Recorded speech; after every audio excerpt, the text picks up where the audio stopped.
Muy buenas noches y bienvenidos, señoras y señores, una semana más a nuestro debate público, en esta ocasión el del martes 5 de octubre. Muy recientes están todavía esos desagradables datos de la subida del paro. No me parece a mí que va, ni a mí ni a nadie, yo creo, que vaya a acabar el año bien en este asunto económico. El paro continúa aumentando y si lo hace en estas fechas probablemente lo hará también en los próximos meses. Ayer había algunos informes que nos hablaban de que además no saldremos de esa situación de un paro elevado hasta, en algunos casos decían, el 2015. Bueno, para elegir a nuestros invitados de hoy hemos hecho nosotros también unas primarias, o vamos a hacer unas primarias, a ver qué les parece y a ver quién de los dos logra llevarse la ventaja.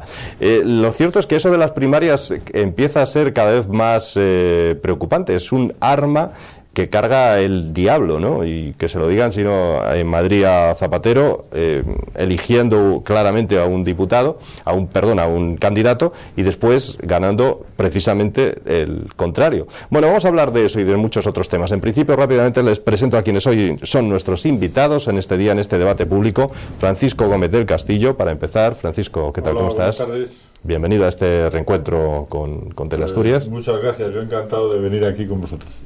Igualmente, y con nosotros está también Héctor Teijeiro, que es representante de Juventud del Montaña Central de Asturias. ¿Qué tal, Héctor? ¿Cómo estás? Muy bien, buenas tardes, Víctor, buenas tardes. Bueno, empezamos por donde queráis. Si queréis, ya que hablábamos de las primarias, pues de este asunto. Es curioso este sistema de elección de candidatos, las primarias, que no sé a quién intentan satisfacer o contentar, pero yo creo que al final no contentan prácticamente a nadie, ¿no, Francisco? No, las primarias es un invento traído de Estados Unidos y me parece a mí que no hay la madurez democrática para tener primarias aquí. Es decir, aquí cuando se eligen a un candidato se enfrenta a otro, es a muerte y a machacar.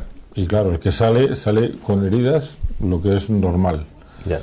Una idea buena, en principio, vamos, no mala, que se puede desarrollar. A mí me parece que el Partido Socialista la va a enterrar ya, pero definitivamente. Definitivamente. Sí. Yo recuerdo desde las primeras que hubo entre Rosa Díez y Nicolás Redondo, que se hicieron bien, pues bueno, ganó uno, acabaron tan amigos, y siguieron y ya está. Menos esas, todas las demás han acabado muy mal. Han acabado mal. Muy mal. Lo cierto es que es un sistema, como bien decía Francisco, que se ha traído de Estados Unidos, pero que quizá porque esto es España, no Estados Unidos, tiene también cierta picaresca. Nace un poco contaminado, ¿no? Siempre esto de las primarias. Claro, cuando hay, por ejemplo, en este caso, un presidente del gobierno que ya se decanta por uno de los dos. Claro, yo creo que ahí viene el error. Las primarias, yo creo que en un principio están bien planteadas, pero cuando un líder político se permite el lujo de decantarse por una de las dos partes, ahí ya es donde se está demostrando que se está abriendo una herida.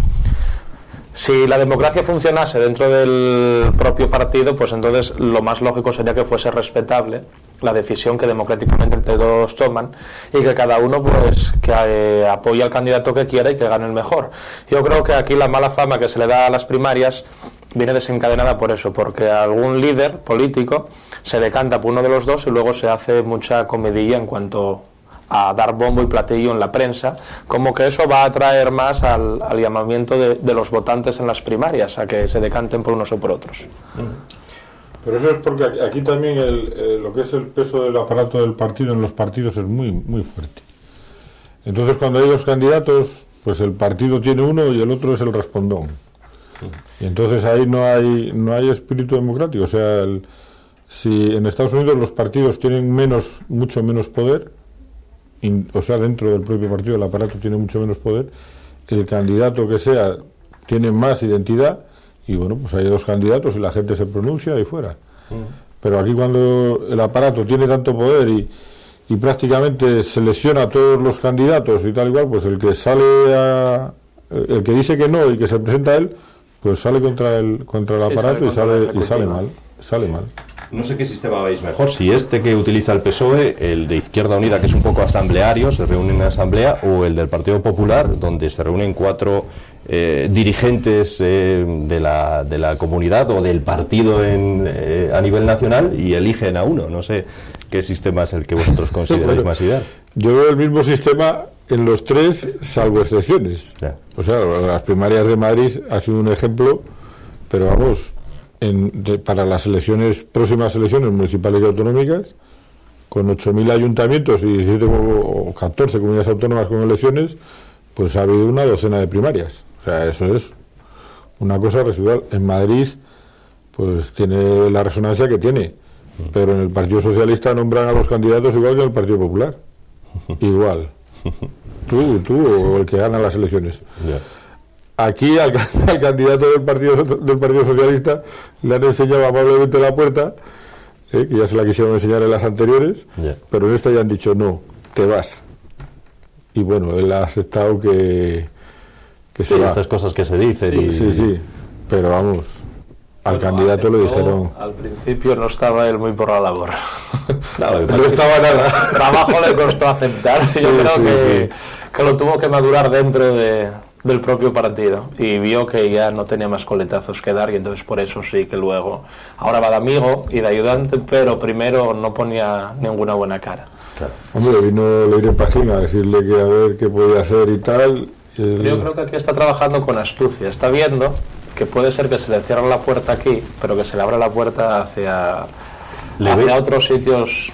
¿Le veis de ministro de Empleo a Areces? De Empleo sobre todo. De eurodiputado, como todos, al cementerio de los elefantes. Exacto, cuando no saben dónde colocar a alguien. Sí, al Parlamento, que bueno, ahí hay 4 que trabajan y 400 que no, y unas condiciones muy buenas y tal, y un puesto con mucho bombo y tal, y se acabó, al retiro.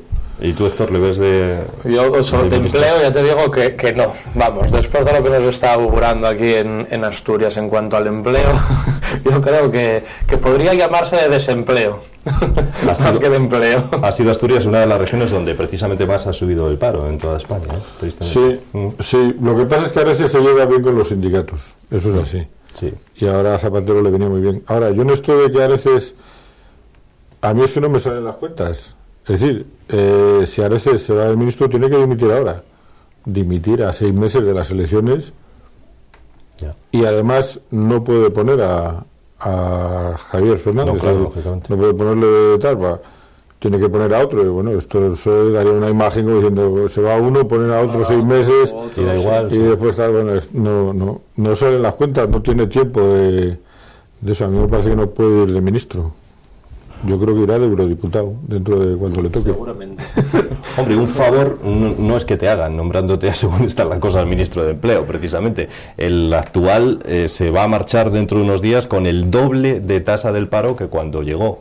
O sea, que la herencia que deja al que venga no es como para agradecerlo. Creo que sea de plato de gusto coger esa manzana, digamos, podrida.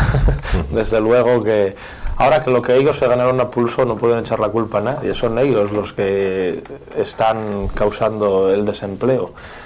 Si nos centramos ahora mismo pues en la época en la que estamos, podemos hablar de la bolsa del cuerpo de maestros. Aquí en Asturias no está moviéndose nada la bolsa. ¿Qué quiere decir? ¿Que todos los colegios están ocupados y que todos los alumnos tienen maestro o profesor? No, para nada. Pero estamos ahí intentando retener un gasto que en vez de recortar el gasto donde en realidad se podría recortar, si es que hay algún sitio donde lo recortar, lo están recortando en algo que yo creo tan elemental como es la educación. Lo mismo está ocurriendo en sanidad. En sanidad tampoco se cubren todas las bajas que se están provocando. Entonces, ellos mismos son los que están provocando un desempleo, ahogando también con grandes impuestos a las empresas, sobre todo aquí en Asturias. La pequeña y mediana empresa es la que está intentando salir arriba y eliminar, digamos, que el desempleo, y es que están asfixiando a las empresas con un montón de papeleo, de trámites burocráticos, con un montón de impuestos y con todo. Entonces, algo que los que se llaman socialistas están ganando a pulso, pues entonces yo creo que no es nada desmerecido. Bueno, sí, Francisco. Sí, no, yo iba a decir eso también. Yo creo que aquí, hubo años de vacas gordas y vienen vacas flacas. La reserva que se pudo hacer se ha malgastado y ahora no hay de dónde sacar, es que no lo hay.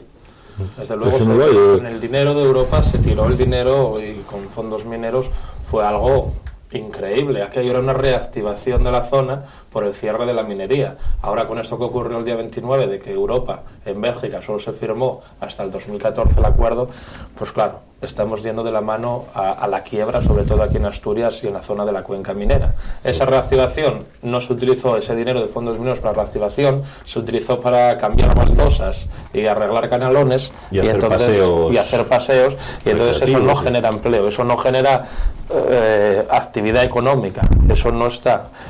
Por mucho que la empresa estatal Unosa se esté diversificando, el campo de diversificación por el cual está queriendo ganar la batalla, lo está perdiendo con empresas como Venturo 21, Diasa, los laboratorios Diasa de Turón, lo que está invirtiendo en Sadin Inversiones y en Río Glass. Es todo una pescadilla que se muerde la cola, que en ninguno tiene gran capacidad de poder económico estatal como para que ellos puedan tomar las decisiones, y que todo ese patrimonio que está ahí y que la empresa privada o el inversor privado está invirtiendo ahí, está marchando con ello. Lo vemos ahí en Diasa, un claro ejemplo de cómo vamos de la mano al desempleo. Sí, se ve que las cosas ahí... Yo creo que ahí algún día se harán las cuentas, y desde luego lo de los fondos mineros tendría que darse respuesta, o sea, rendir cuentas políticamente de eso. Bueno, políticamente y sindicalmente. También. Es decir, esos miles de millones que se han metido ahí, ¿y qué hay? Verdaderamente hay muy poco. Hay muy poco. Prejubilaciones y poco más. Y poco más, con un montón de... un dineral que pagué.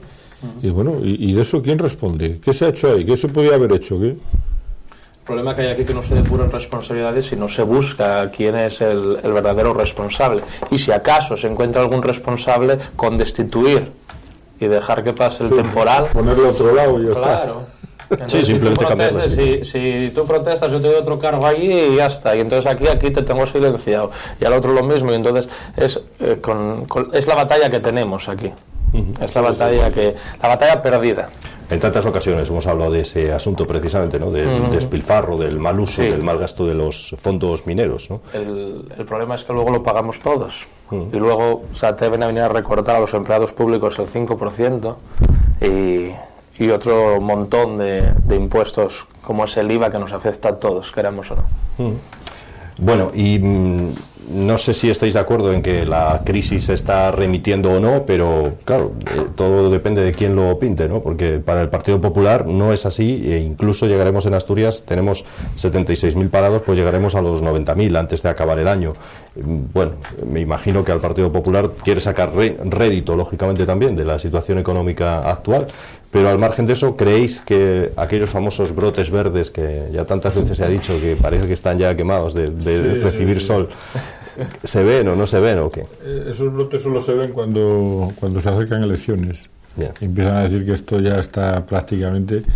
El otro día veía un vídeo de estos, el Zapatero había anunciado como 6 o 8 veces que ya habíamos tocado fondo. Yo en esto no me gusta nada cómo sale esto en la prensa y tal. Para mí en la crisis estaremos tocando fondo cuando empiece a bajar el desempleo. No cuando pase no sé qué con el PIB, ni cuando pase no sé qué con la inflación, porque esos son síntomas o cosas que le pueden venir bien a unas empresas, pero a la gente lo que le viene bien es el empleo. Y tenemos tanto paro, pues mire, si seguimos teniendo ese paro, no hemos tocado fondo. Es más, la gente que lleva tiempo en paro, el paro agrava la situación con la duración. Que tenemos ya menos paro, entonces sí habíamos tocado fondo. Y mientras tanto no, y para mí es la única medida. Porque después se emplean otras cosas, eso, que si estamos en recesión, que si crecemos un 0,1%, que si el tipo de interés, que si tal. Yo creo que eso... Al menos directamente no se nota, claro. Claro, y la gente se pregunta, ¿y eso debe ser bueno? ¿Debe ser bueno? Pues sí, debe ser bueno. Para algunos debe ser bueno, porque para otros... Pero sigo teniendo X miembros de la familia en paro. Claro. Y ahí es donde el paro no está bajando ni para mí, ni para mi familia, ni global. Y yo creo que lo del paro en España lo vamos a tener muy mal durante muchos años. Sí, lo decíamos al principio, ¿no? Hay informes que hablan de 5 años como mínimo, ¿no? Para salir de una situación de un paro tan elevado como el actual, ¿no? Yo creo que lo que estamos haciendo es acostumbrarnos, y entonces ya no nos chocan y ya no nos llama tanto la atención como atrás. Parece que ya nos estamos acostumbrando, ya estamos ahí aletargados en decir, bueno, pues tiene que ser así, bueno, pues está creciendo, bueno, pues hoy va uno, mañana otro, y en total pues 6.000 parados más que el año anterior. Sí, lo que pasa es que en una situación como la que tenemos ahora de crisis es muy fastidiado, porque el paro se sobrelleva con dos cosas, que una son el seguro de desempleo o la prestación de después, los 400 euros, que Zapatero, yo estoy convencido, igual que si fuera Mariano Rajoy, los da por un problema simple de orden público. Es decir, si la gente se le acaba el paro, pues a los 2 meses ya está muy para allá. Claro. Y es un problema de orden público. Pero eso es una parte, y la otra es la familia, que es la que tira para adelante con ello como sea, sin esperar. Y las prestaciones por desempleo no están para echar cohetes, y van a estar menos, y la familia, después de tantos años metiéndonos con la familia, pues ahora resulta que es la que tiene que aguantar esta situación. Fijaros, que vamos a llegar a 5 millones de parados. Lo de los 400 euros que está mal planteado. Yo creo que con esos 400 euros se podría intentar que una persona esté trabajando, aunque sea por labores sociales. Hay un montón de caminos que arreglar, hay un montón de cosas que hacer. Y bueno, sin embargo... Se supone que se cobra es que partimos quizá de una base errónea, y es que, como bien decíais hace un momento, nos estamos acostumbrando a ello. Claro. Y probablemente hay quien cree que puede estar viviendo del paro mucho tiempo, y se supone que el paro no es para eso, sino para buscar otro empleo, claro, ¿no? Y esos 400 euros, el tiempo debería dedicarse, se supone, a buscar otro empleo. Pero yo creo que en vez de el gobierno estar dando 400 euros a esa persona utilizó su tiempo de paro, agotó su derecho a paro. Entonces, en el momento en el que termina, lo que le había que hacer era, si él no fue capaz de encontrar nada, ofrecerle algo por esos 400 euros, pero ofrecerle pues labores sociales, de tipo social. Pues puede bien ser colaborar con entidades como puede ser el banco de alimentos, etcétera, etcétera, o bueno, algo que aquí tuvimos hace muy poco, que fueron las riadas. En muchísimas zonas todavía no fueron capaces ni de ir a quitar los árboles del medio del río. Pues entonces una persona que está cobrando los 400 euros, pues en vez de 400 a lo mejor son 500, yo no pongo una cantidad, pues le dices, bueno, pues durante 2 horas o 3 horas o 4 horas al día, de lunes a viernes, pues vas y ayudas. ¿Y yo creo que sería otra forma también de que esa persona, a pesar de que esté cobrando esos 400 euros, ella también se sienta en sí misma halagada y trabajada, porque tiene unos cargos que hacer. No el dormir en la mañana y el no tener ningún cargo ni nada. Claro. ¿Y creéis que en una España como esta de 4 millones de parados, donde a pesar de esos 4 millones de parados ha costado realmente, por ejemplo, encontrar gente para determinados trabajos, como vendimia, recolección de frutas, etcétera, los parados van a querer echar una mano en, como tú dices, pues reconstruir la riada o en lo que sea? No sé. Va a ser algo difícil. Pregunto, pero... ¿no puede haber un poco de picaresca también en esto, en el paro? Evidentemente nadie está en el paro porque quiere, pero ¿no creéis que quizá hay gente que se ha acostumbrado y que, bueno, dicen... Sí, pero yo creo que cuando se plantean así medidas o cosas para hacer, dice, bueno, es que, hombre, puede surgir la picaresca, 40.000 problemas y tal, pero yo creo que es importante ver la concesión de las medidas, y si eso se puede llevar a cabo. No se va a llevar a cabo perfectísimamente, pero eso hay que mirarlo. Yo creo que una persona que trabaje siempre es mejor que una persona que no trabaje. Claro. Eso es por la misma naturaleza de la persona. Entonces, sí. Después puede haber 40.000 problemas, pero por lo menos ya te da una impresión de decir, no estoy sin hacer nada. Yo he estado en paro muchos años, que estás en paro. Yo no me gusta eso de que el paro es para mientras encuentras trabajo. Y en la situación actual se pueden pasar años sin que encuentres trabajo. Claro, y ahora mismo tienes 2 años de paro, y a los 6 meses encuentras un trabajo de 1 mes, y bueno, pues después 15 días, después 3 meses, después media jornada para no sé qué, que es así como de hecho, la gente... aquí nos anuncia el 90% de contratos que son temporales. O sea, Ahí hablamos de la reforma laboral. ¿Ha servido o va a servir para algo? Además de para que cada vez haya menos contratos fijos, claro. Que eso parece que sí se ha puesto en marcha enseguida. Yo estuve mirando un poco las reformas laborales que ha habido en España. Las reformas laborales, desde la primera que hizo Felipe González, que metió el trabajo temporal, todas las demás trabajo temporal, sí, han tenido dos ejes. Acabar con el trabajo temporal a base de subvenciones a los empresarios, y flexibilizar el mercado de trabajo. Una se ha cumplido, que es flexibilizar el mercado de trabajo. A mí me hace mucha gracia que dicen que es muy rígido, con un 30% del mercado de trabajo, y me horroriza llamarlo mercado de trabajo, pero un 30% de los contratos vigentes hoy día, del trabajo que hay, es temporal. Pues más flexible que eso, si se hacen, no sé si son 13 millones de contratos al año. Y eso no es flexible. Si haces un contrato de un mes o de media jornada, de tal, de cual, más flexibilidad no puede haber. O de 3 días.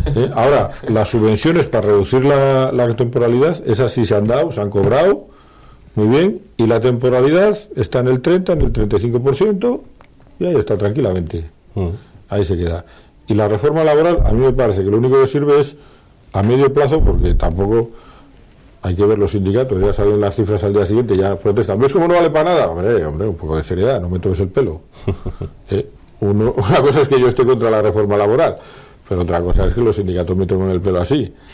Vamos, hombre, no era una varita mágica y, bueno, gente adulta pues no lo espera. Pero la reforma laboral es una medida a medio plazo para flexibilizar el mercado de trabajo. ¿Fuisteis a la huelga, por cierto? Sí, yo sí. Y Francisco, también, y estos sí. También, ¿no?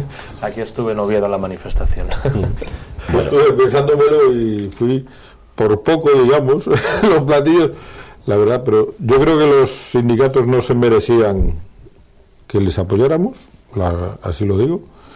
No hay derecho.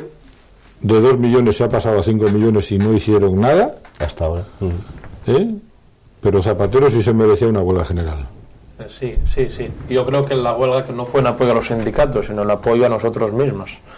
Yo lo vi desde ese punto de vista. Yo no iba en apoyo a los sindicatos, sino yo iba en apoyo a mí mismo y al colectivo de los trabajadores.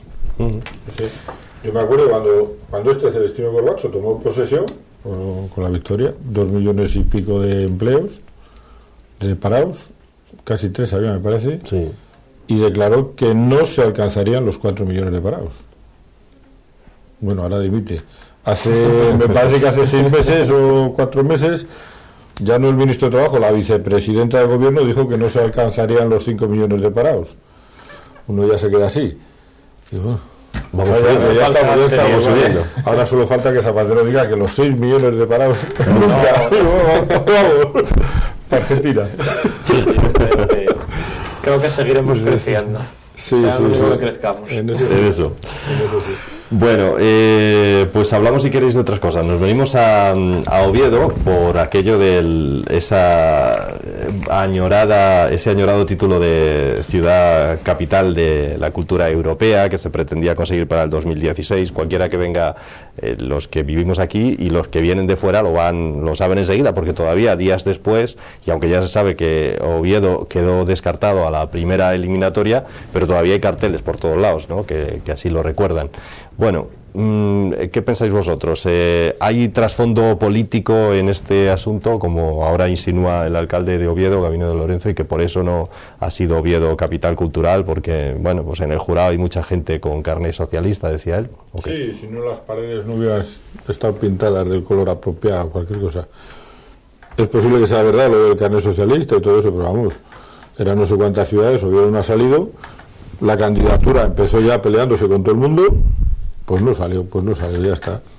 No empezó bien precisamente todo esto, ¿no? Recordáis que primero había una terna que iba Oviedo, Gijón y Avilés, y luego al final... Se iba a presentar en conjunto. En eso hay que hacer justicia, se presentó mal por parte de Gijón y Avilés, porque no se habían leído las bases de la convocatoria.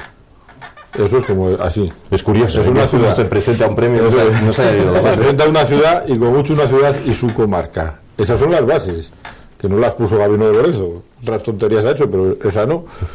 Y entonces, bueno, Gabino de Lorenzo también se peleó con todo el mundo para presentarse y no ha salido, y ahora que si son del PSOE, que si no sé qué, que si no sé cuántas.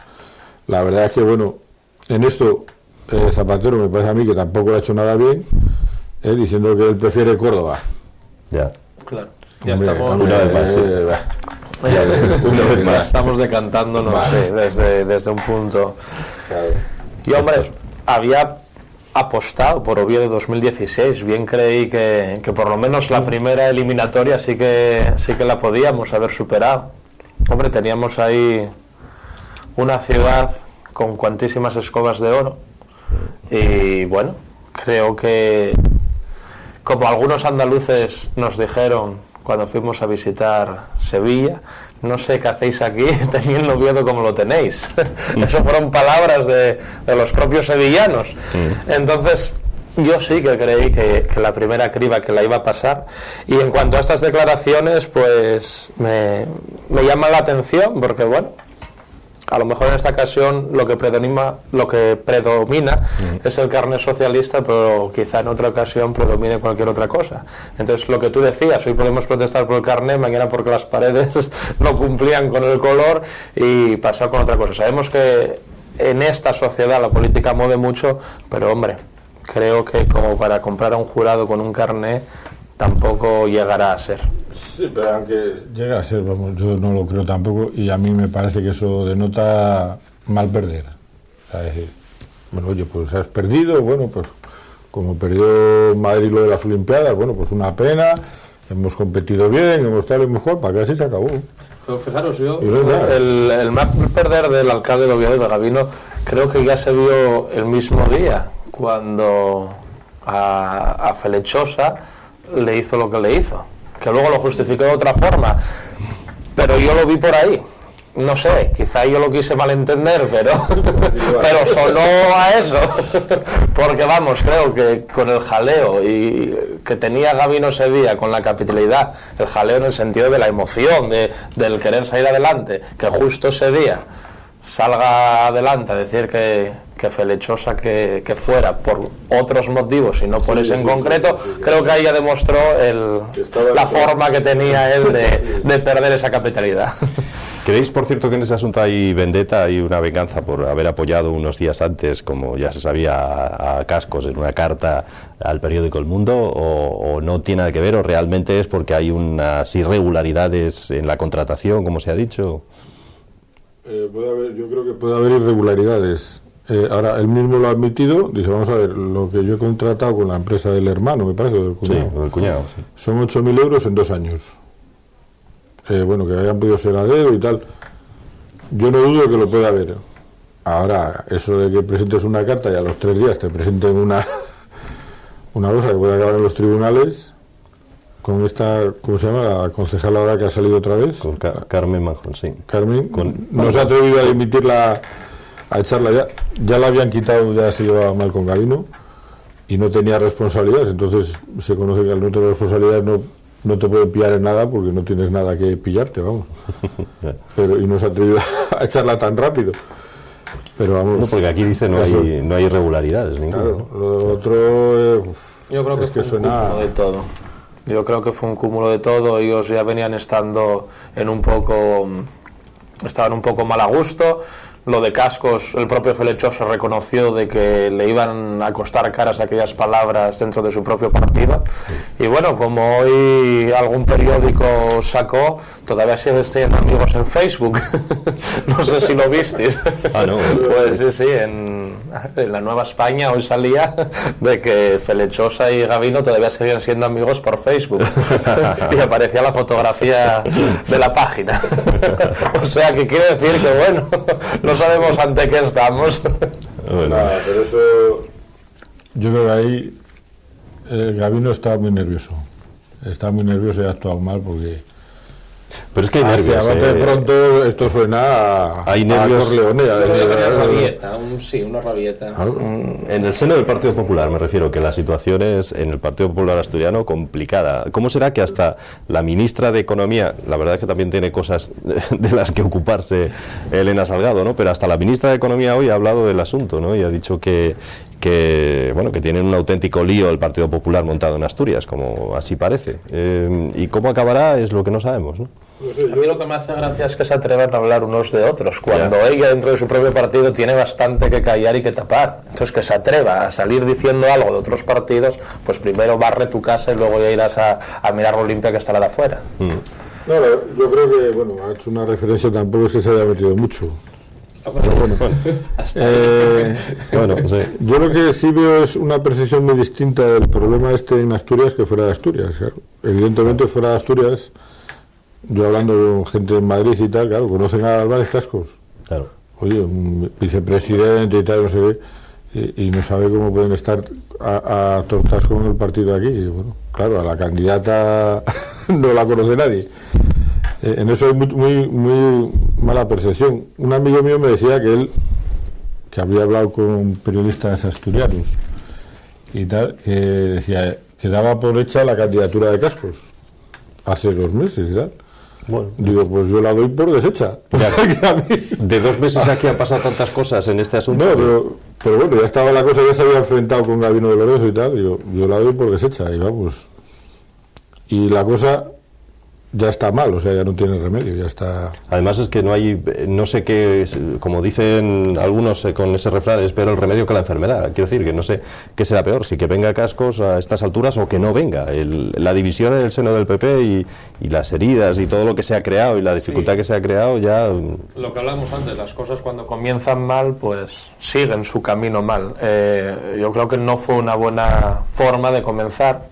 Yo creo que sí, que tenía que haber sido el propio partido quien hubiese abierto las puertas a decir quién iba a encabezar qué.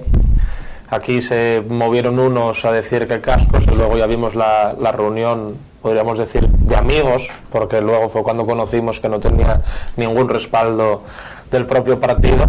Pues en la reunión de amigos, cuando sacaron a Espinosa, Cascos, que iba a esos llamamientos que le hacían y a esos homenajes, y entonces iba, pero luego sin embargo cuando le tocaba pronunciarse en decir si voy o no voy, o si me presento o no me presento, decía que no era el momento de hablar. Entonces estábamos ante, podríamos llamarlo un paripé, que no se sabe por dónde coger, lo que es el comenzar mal y el continuar por el camino erróneo. Entonces, claro, ahora llega la duda, ¿cuál es la solución? La solución sería que le dimos bombo y platillo que se presente, o la solución sería a la que nos están ofreciendo desde, digamos, esa reunión de amigos que pueda tener más apoyo.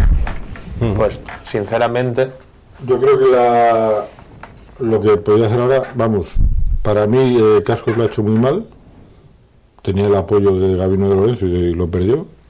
Me imagino que cosas personales habrá por medio. Pero yo creo que ahora el Partido Popular no puede presentar a Cascos. No sé si Cascos, si se lo ofrecen, ahora se presentaría. Porque, claro, todo el mundo habla de la marea y tal, y no sé qué, y que con Cascos pueden ganar, ¿vale? ¿Y si no gana? ¿Qué va a quedar Cascos aquí de jefe de la oposición? Cascos a los 2 meses dimite y se va para Madrid. Eso es así. O sea, y en las elecciones hay la posibilidad de que pierda, o sea, tal cosa se ganan o se pierden. Entonces yo, como el partido se lo tiene que plantear a medio plazo, sí, ya queda más bien poco. Me parece que por un poco de dignidad del partido no pueden presentarle.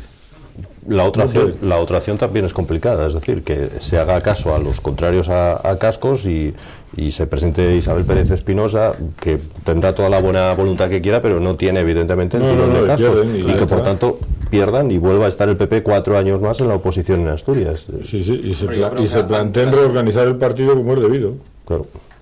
Pero a medio plazo, pues eso es una regeneración, pueden hacer una regeneración, decir, bueno, vamos a ver qué hacemos y a reorganizar las cosas y a presentarnos bien y ya está. Pero yo recuerdo que un artículo que había salido también en la prensa donde barajaban diferentes caras de la política activa del PP aquí en Asturias.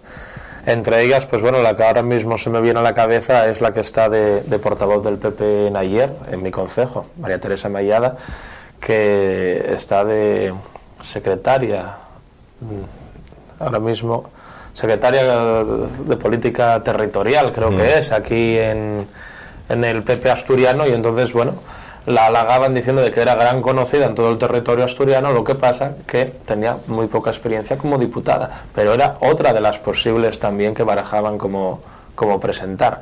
Yo creo que era eso lo que deberían de haber hecho, pero ya hace unos meses atrás, el barajar a ver a quién podemos presentar, el hacer una reunión interna propia del partido donde todos llegasen a un acuerdo de presentar a una persona, y con eso digamos que todos a una, e intentar salir adelante y sacar adelante el ganar las elecciones. En eso todos a una hay muchas diferencias que no... Sí, pero si esas diferencias se curan en casa y se hablan dentro y no se facilita en la prensa el dar bombo y platillo de las propias diferencias que haya internas, porque vamos a ver, en una misma casa donde viven dos, pues hay diferencias. Entonces, ¿cómo no va a haber diferencias en un partido donde hay tantísima gente y con diferentes criterios de ver a unos o a otros líderes del partido? Que estamos hablando de que lo vamos a presentar en unas elecciones a Asturias, que puede ser presidente o presidenta del gobierno. ¿Cómo no va a haber diferencias si ya tenemos diferencias en casa? Pues por dónde posamos este bolígrafo, aquí o aquí, y somos dos. Eso es lógico, pero bueno, pero al igual que en los domicilios, o sea, en las viviendas familiares, pues entonces esas cosas se limpian dentro, se liman asperezas internamente, no se deja dar bombo y platillo a la prensa de las propias asperezas que se tengan internas, y entonces pues luego, aunque no sea así, se procura dar la imagen de todos a una, que eso va a hacer más bien ganar que no lo que está ocurriendo ahora, que hasta los propios afiliados del partido puedan estar descolocados en decir, ¿y yo ahora a quién apoyo? Sí. No, desde luego a mí me parece que también el propio Partido Popular, yo creo que es que se ha perdido el respeto a sí mismo, ¿no? La figura de Ovidio Sánchez a mí me parece un personaje muy correcto, y que bueno, dentro de lo que puede hacer y tal, pues lo estaba haciendo, bueno, ofreció sus servicios y ofreció su cabeza en malos tiempos, y bien, pero lo ha hecho muy mal, y además con una falta de respeto hacia el propio partido. O sea, esas cosas no se pueden hacer. Elegir un candidato no se puede hacer en un bar, respaldado por el presidente del partido. Claro. El presidente del partido es presidente de todos y tiene sus órganos, y no una reunión en un bar. Eso es una falta de respeto. Ahora, yo sí quería decir también que yo, si fuera Javier Fernández, el del PSOE o el PSOE, le hacía un monumento a Cascos, ¿eh? Cada vez que el PP ha podido hacer algo aquí en Asturias, ha venido Cascos y les ha solucionado la cosa para 4 o 6 años, pero vamos, tranquilamente. Sin que tenga que molestarse mucho ya en la Federación Socialista Asturiana, está solucionado. Bueno, eso es así. Pues vamos a hacer una pausa para la publicidad, nos vamos a ir un instante nada más a publicidad y enseguida volvemos. Hay otros temas todavía que tratar, nos vamos a ir enseguida pues a hablar de Venezuela también, de lo que allí está ocurriendo con esas declaraciones de 2 terroristas asegurando que han sido entrenados allí en Venezuela. Nos vamos a esa pausa publicitaria, volvemos de inmediato.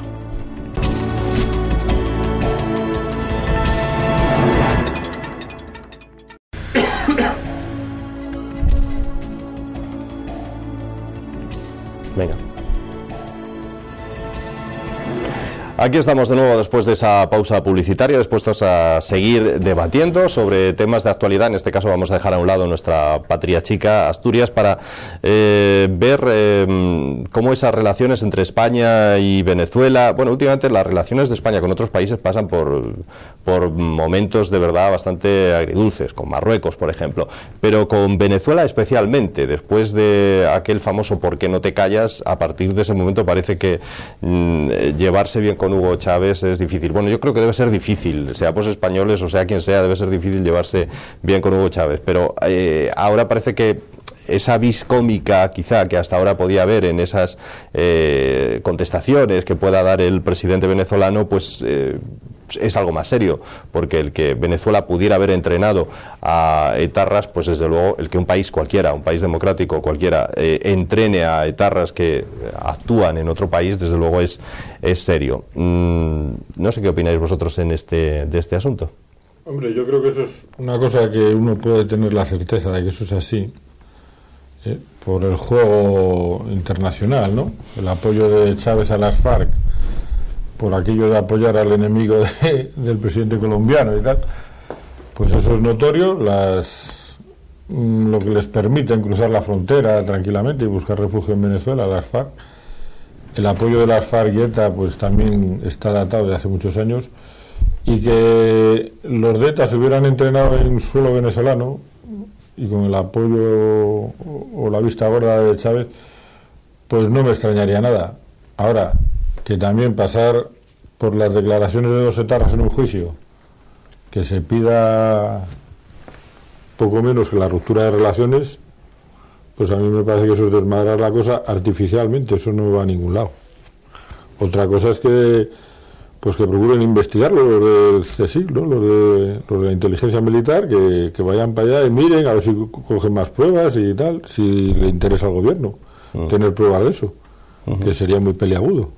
Desde luego. Porque, a ver, una vez exacto, y si es verdad, y si es verdad que y tenemos que callar las pruebas. Claro. Sí, yo creo que esto va a quedar en nada, va a quedar en una noticia más que salió a la luz y que ahí va a tener su fin.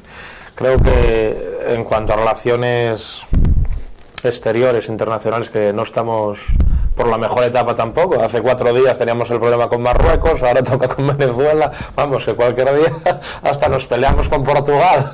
Pero bueno, no sé, yo creo que va a quedar en nada y no se sabe tampoco eso, si será verdad o será mentira estos entrenamientos de ETA allí, pero bueno. Si son verdad que hubo entrenamientos, tampoco se sabe si fueron propiciados por ellos o autorizados o no.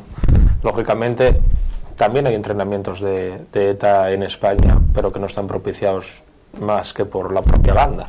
Entonces, no, pero las acusaciones eran que era permitido, vamos, la cercanía de exiliados vascos de ETA al gobierno de Hugo Chávez es notoria. Y bueno, yo tengo amigos allí y es una cosa que nadie pone en duda. Entonces, estas noticias, pues es muy posible. Y que les hayan dicho, ahora, pues poneros allí y ya está. Que no vamos a hacer nada y vosotros a lo vuestro y ya está. Pues vale. Es una cosa sangrante, desde luego no es una cosa baladí que un gobierno te permita esas actividades, pero no veo yo, desde luego, en el Partido Socialista una ansia de saber la verdad, por si acaso. Sí. No, yo... A veces es peor saber la verdad, ¿no? De algunas cosas, y en este caso más. Es un personaje curioso, de todas formas, Hugo Chávez, ¿qué vamos a decir, no? Para mí es una tragedia. Ya os digo que tengo amigos ahí en Venezuela y la verdad es una tragedia. Es una tragedia porque, entre otras cosas, ahora ya parece que la oposición está empezando a espabilar. Sí, ahora le acaban de dar un pequeño golpe, ¿no? Pero Hugo Chávez es el fenómeno que surge después de 50 años de alternancia en el poder a base de corrupción. Entonces, claro, si la alternativa a Chávez es volver a esa alternancia, dice, pues no te quedan muchas ganas. O sea, decir, bueno, pues mira, es que esto ya estaba hecho una porquería antes de Chávez. Ya. Y es así, Venezuela fue una potencia y fue un país donde se vivió muy bien unos años, pero después empezó a decaer fuertemente antes de que viniera Chávez. Eso es así. Y ya había, antes de que viniera Chávez, ya había mucha miseria en Venezuela. Un país riquísimo, que tiene de todo en abundancia. Es decir, esa pobreza, esa corrupción, ese llevarse el dinero al extranjero, eso no lo hizo Chávez. Con el tiempo que lleva tampoco ha solucionado gran cosa, y también podía haber solucionado, pero claro, la gente dice, lo que hace falta son soluciones ahora mismo. Claro, es que la alternativa hasta ahora, Chávez vino porque teníamos esto, quitamos a Chávez y volvemos a esto, pues para eso no salimos de casa. Claro. Yo creo que ahora la oposición está empezando a reaccionar y a hacer las cosas un poco mejor. Y a ver hasta dónde llega. Tiene, tanto él como Fidel Castro, tiene además muchos apoyos entre la izquierda española, ¿no? Hay mucho partido de izquierdas, personajes públicos de conocida militancia de izquierda que apoyan tanto a Fidel Castro como a Hugo Chávez, etcétera, ¿no? Sí, pero yo creo que eso ya toca su fin también. Eso ahora mismo yo creo que es fruto de una inercia, pero yo veo que eso se acaba y la gente ve que se acaba. yo deseo que eso acabe bien, o de la mejor manera posible. Pero tanto como en Cuba como en Venezuela, eso puede acabar muy mal. Muy mal, muy mal. Yo es que lo de Cuba, el renacimiento de Fidel Castro fue algo también que me llamó mucho la atención. Después de dejar a Raúl que hiciese un poco lo que él venía a querer, esa reaparición y ese resurgimiento de Fidel Castro, dando otra vez que las directrices y diciendo que Raúl se había malinterpretado algunas de las cosas que había dicho Raúl, pues entonces es algo que también te llama la atención por la contrariedad que tienen entre ellos.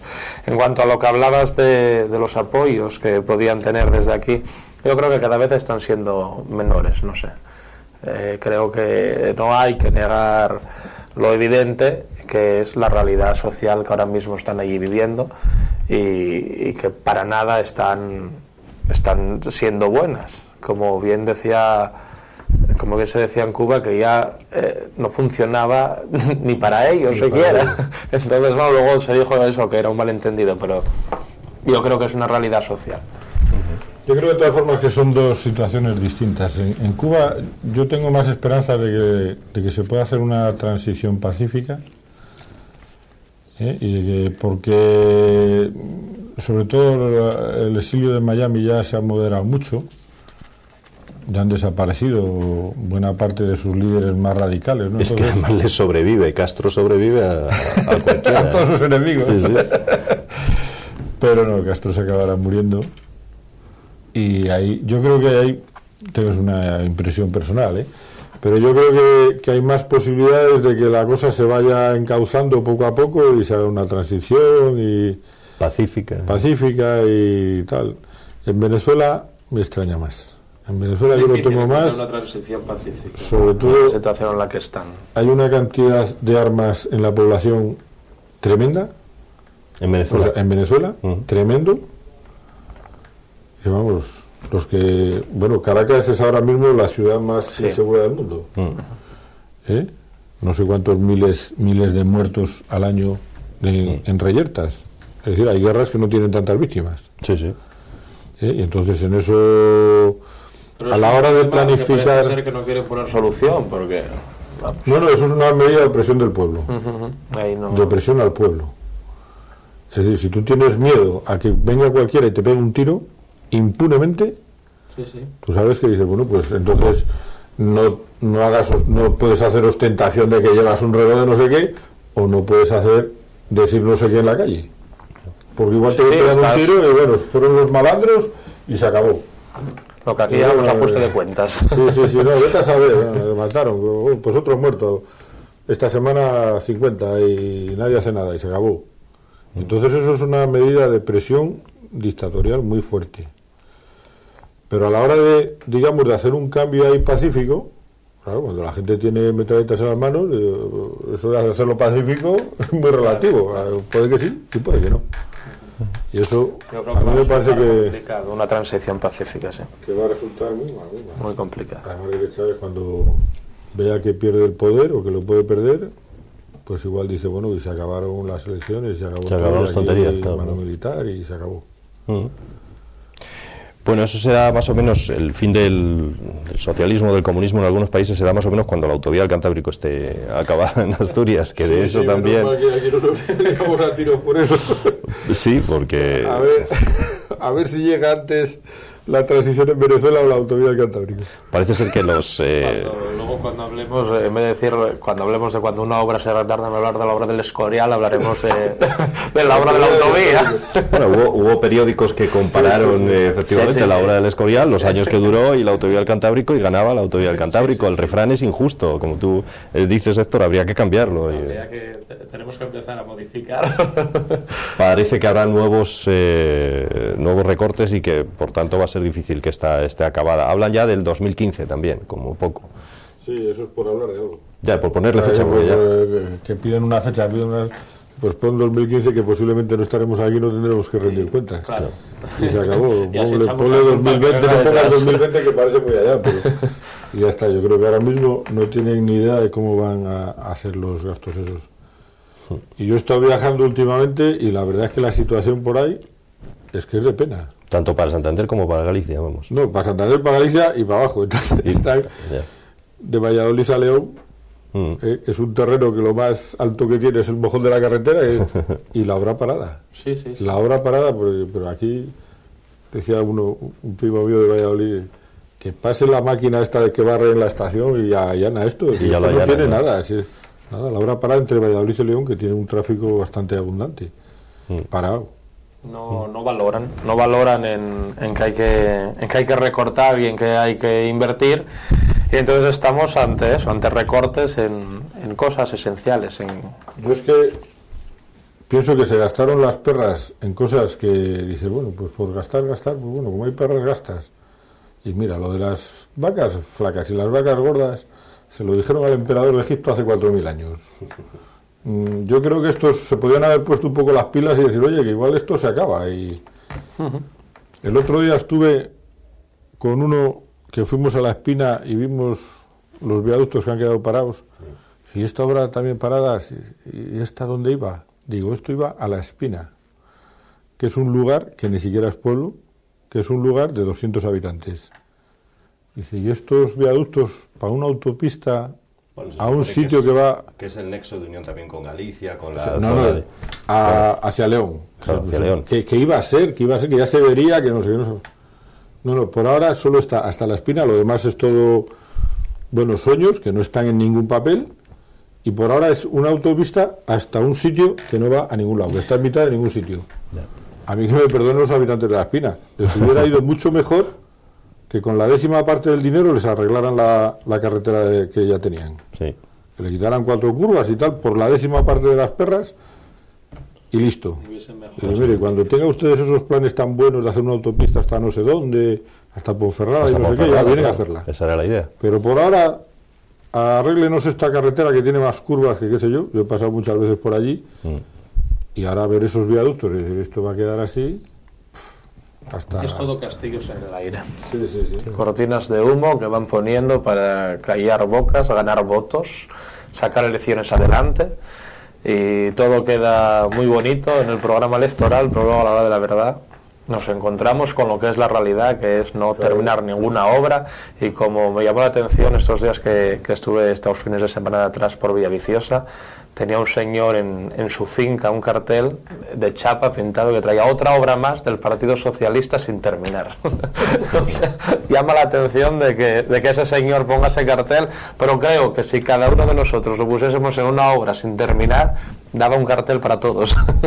El caso es que se lanza el cebo y el electorado pica una y otra vez porque, por ejemplo, ¿cuántas veces nos han dicho qué fechas de terminación del AVE? El dichoso AVE entre Madrid y Asturias, que dicho sea de paso, no sé si lo veis tan imprescindible, tan necesario. No solo ese, ¿no? Sino que España sea probablemente el país con más trenes de alta velocidad del mundo. Es necesario, es imprescindible, no sé cómo lo veis vosotros. Yo no soy muy partidario de los AVEs. Es una cosa que me parece a mí que hay que aquilatar mucho. Es muy caro hacer un AVE, carísimo. Y aquí cuando la gente se le llenaba la boca, decir, no, entre las capitales de provincias, unión con AVE entre todas. Es que además parecía que el AVE nos iba a traer, no sé, euros a... Sí. Nada más abrir la puerta o así. Y ahora tienen que decir, como dijo Blanco el otro día, que no se podían gastar 4.000 millones para cortar el tiempo en 10 minutos. Claro. Lo cual es de sentido común. Ahora y hace 2 años también. Ya. Cuando dijo que no, que es el AVE. Y se hacen el AVE que va a Valencia, ahí han estado por Castilla-La Mancha haciendo así para que pase por capitales de provincia, por todas, porque a ver quién es el que tiene las narices de no poner el AVE. Y aquí a Oviedo y a Gijón, faltaría más, porque que se quede sin AVE aquí, bueno, como si el AVE fuera... Y yo creo, hay casos en el que puede estar justificado, midiendo los tráficos, midiendo las distancias, midiendo tal, pero bueno, aquí AVE para todos, como si esto fuera el café, a €1 cada uno y ya está. Sí que necesitaba una conexión de viajeros un poco mejor de la que actualmente teníamos con el resto de la meseta. Algo que fuese menos costoso y que facilitase el poder viajar a mayor parte de la población. Que el AVE fuese la solución, ya no me atrevo a poner la mano en el fuego. Tuvimos aquella línea de aviones Air Asturias, sí, que duró poquísimo. Que duró poquísimo. Y voló lejos. Sí. Llegó a despegar, eso sí. Llegó a despegar y duró muy poco. Bueno, a lo mejor nos sorprenden y vuelven otra vez a aparecer, como nos ocurrió aquí a nosotros, ¿no? Parece ser que el gobierno, todo que lleva el nombre de Asturias, nos lo quiere quitar.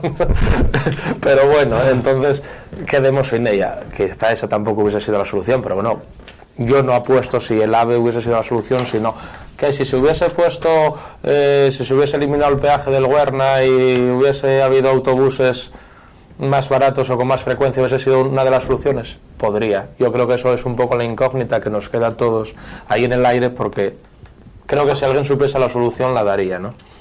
Yo creo que ahí se juega con un tema emocional que no va a ningún lado. Es decir, una capital de provincia tiene que tener AVE.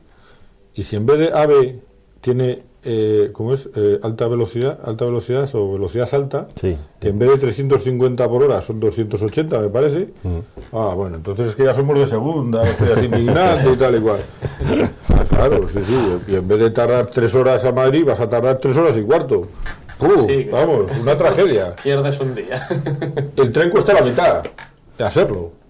Pero no, el cuarto de hora ese hay que respetarlo y sobre todo que ponga AVE para darnos coba. Caché. No, claro, eso a mí me parece a mí que es poca capacidad política, decir, no señor, no hay AVE.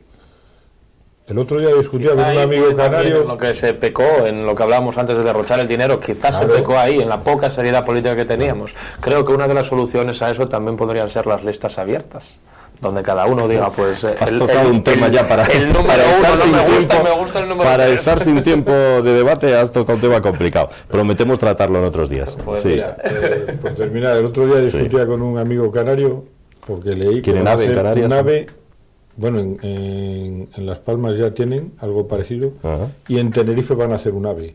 Y yo miré y digo, bueno, Tenerife de norte a sur, que va el AVE de norte a sur, no da 5 paradas. Porque allí, claro, solo tiene una capital de provincia, pero entonces todas las ciudades grandes quieren su parada de AVE. Digo, ¿pero de verdad vais a hacer un AVE con 5 paradas en Tenerife? Sí, es que son no sé cuántos miles de millones de inversión que si no se van. Digo, hombre, se van porque no hay capacidad en Tenerife de decir, no, en vez de hacer esto, vamos a hacer esto otro. claro.